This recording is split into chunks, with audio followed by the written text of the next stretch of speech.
There's only about a week left until Christmas, so I figured this was the perfect opportunity to do this week's episode of New Ground here in front of the Christmas tree.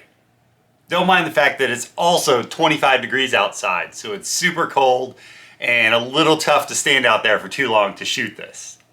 But even though we're so close to the holidays, there's still a ton going on in agriculture.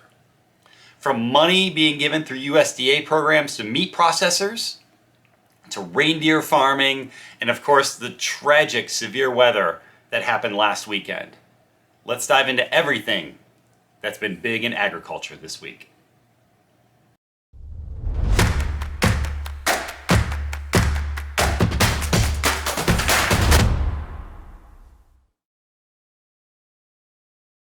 Welcome to this episode of New Ground, AgDaily's regular video series that looks at everything that's big happening in ag.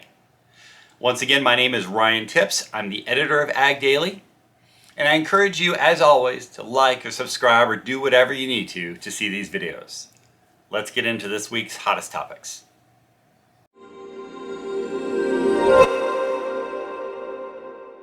We're going to kick things off with news out of the USDA that's left many farmers skeptical about some of the ulterior motives that may be at play. The USDA has said that it wants to unlock $1 billion to go toward meat processors across the U.S. The USDA is making the funding available through the American Rescue Plan Act. The program is part of the Biden-Harris administration's efforts to address food system challenges dating back decades and further exacerbated by the COVID-19 pandemic. These investments will help essential processing and supply chain infrastructure that will ultimately deliver more opportunities and fairer prices for farmers.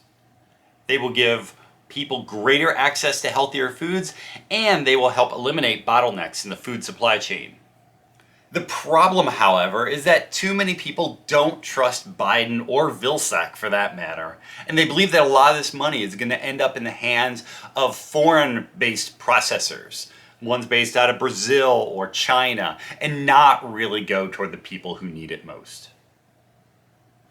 Unquestionably, the most devastating news out of the past week was the severe weather that tore through Kentucky and surrounding states, leaving several dozens dead.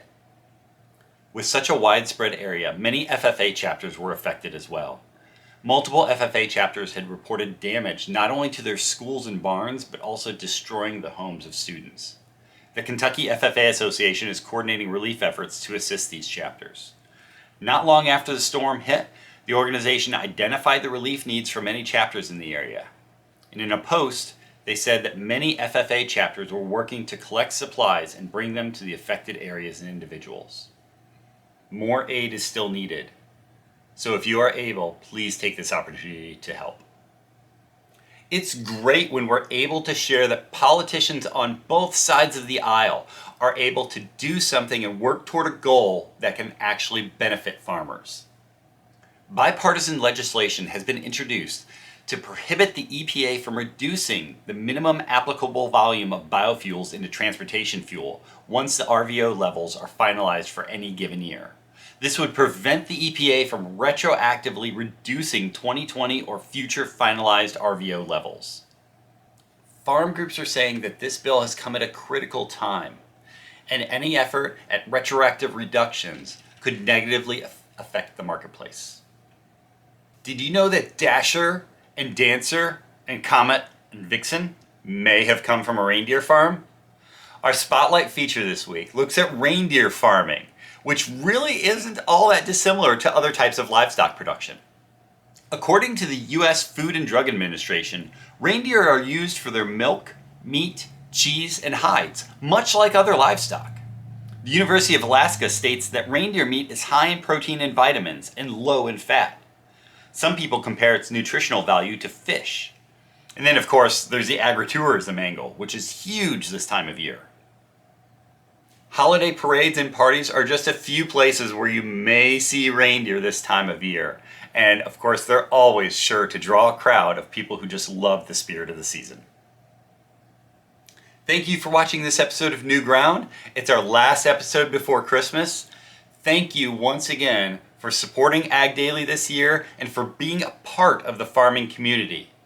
I hope that you have a Merry Christmas and a wonderful holiday season, no matter how you choose to celebrate it.